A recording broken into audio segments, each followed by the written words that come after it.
ഇടുക്കി വട്ടവടയിൽ ഇത്തവണ പച്ചക്കറി കൃഷിക്ക് പകരം പൂക്കൃഷിയാണ് മെയിൻ. 4000 ചെണ്ടുമല്ലി ചെടികളുടെ പൂന്തോട്ടം ഒരുക്കി യുവ കർഷകൻ മുകേഷ്. ഓണ വിപണിയിലേക്ക് വിളവെടുത്ത പൂക്കൾക്ക് മികച്ച വിലയും.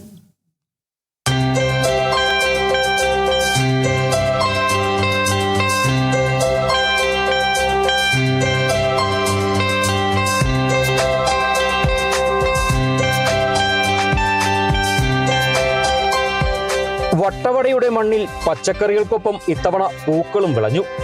പരമ്പരാഗത കർഷക കുടുംബത്തിൽ നിന്നുള്ള അഭ്യസ്തവിദ്യനായ യുവ കർഷകൻ മുകേഷാണ് പുതിയ പരീക്ഷണവുമായി രംഗത്തെത്തിയത്. ഓണക്കാലം മുന്നിൽ കണ്ട് പച്ചക്കറികൾക്ക് പകരം ചെണ്ടുമല്ലി കൃഷി ചെയ്യുകയായിരുന്നു ലക്ഷ്യം. 4000 ചെണ്ടുമല്ലി തൈകളാണ് മുകേഷ് തോട്ടത്തിൽ നട്ടുപരിപാലിച്ചത്. 2000 മഞ്ഞയും 2000 ഓറഞ്ചും, supreme yellow, amber yellow, Ashoka orange, Kesar orange വ്യത്യസ്ത ഇനങ്ങളിലുള്ള പൂക്കൾ ഇപ്പോൾ വിളവെടുപ്പിന്റെ നിറവിലാണ്. മൂന്നാർ മാർക്കറ്റിലാണ് പൂക്കൾ വിൽക്കുന്നത്. കിലോഗ്രാമിന് 60 മുതൽ 80 രൂപ വരെയാണ് നിലവിലെ വില. കൃഷി വിജയിപ്പിക്കാൻ വട്ടവട കൃഷി ഓഫീസർ വിശാഖിന്റെയും ഹോർട്ടിക്കൾച്ചർ മിഷൻ ജീവനക്കാരനായ അഭിലാഷിന്റെയും പിന്തുണയും മുകേഷിന് ലഭിച്ചു. പരീക്ഷണാടിസ്ഥാനത്തിൽ തുടങ്ങിയ കൃഷി മികച്ച ലാഭം നൽകിയതിന്റെ സന്തോഷത്തിലാണ് മുകേഷും കുടുംബവും. ചെറുപ്പം മുതലേ കൃഷിനോട് ഭയങ്കര താല്പര്യമാണ്. ഞാൻ ബികോം വരെ പഠിച്ചിട്ടുണ്ട്. മൊത്തത്തിൽ ഇപ്പോൾ 4000 തൈയാണ് മേടിച്ചേക്കണേ. അതിൽ 2000 ഓറഞ്ചും അതുപോലെ തന്നെ മഞ്ഞയിൽ 2000 തൈയാണ് മേടിച്ചേക്കണേ.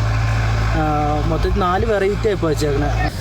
ഈ ഒരു കൃഷി രീതിയെ കുറിച്ച് പഠിച്ചറിഞ്ഞ് മുന്നോട്ട് വന്ന മുകേഷ് എന്ന് പറഞ്ഞ യുവ കർഷകനെ പ്രത്യേകം നമ്മൾ അഭിനന്ദിക്കേണ്ടതാണ്. ഈ പ്രദേശത്ത് നമ്മൾ നോക്കുകയാണെങ്കിൽ ഒരു ടൂറിസം മേഖലയാണ്. അപ്പോൾ അതിൽ തന്നെ നമ്മൾ ചെണ്ടുമല്ലി കൃഷി ചെയ്യുമ്പം നമുക്കൊരു നല്ല രീതിയിലുള്ള ടൂറിസവും ബൂസ്റ്റ് ഇവിടെ വരെയാണ്. ഇനി ലക്ഷ്യം കൂടുതൽ വലുതാണ്.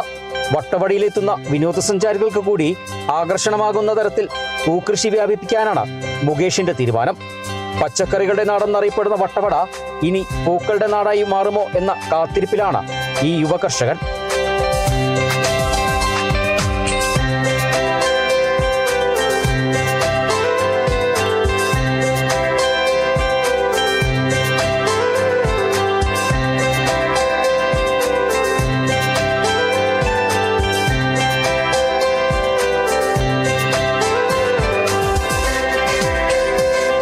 Bineesh Antony, Kerala vision news, Idukki. Branded bathroom ഫിറ്റിംഗ്സുകളും കിച്ചൺ ഫിറ്റിംഗ്സുകളും ഗ്യാരണ്ടിയോടുകൂടി ഫാക്ടറിയിൽ നിന്നും നേരിട്ട് നിങ്ങളിലേക്ക്. ഗ്രാമിന് 1 രൂപ എന്ന ഏറ്റവും സുതാര്യമായ വിലയിൽ ലേറ്റസ്റ്റ് ബാത്റൂം ഫിറ്റിംഗ്സുകൾ ഇനി നിങ്ങളിലേക്ക്. കിലോ ബസാർ, നിങ്ങളുടെ വീടിന്, നിങ്ങളുടെ കുടുംബത്തിന്. For your home, for your family.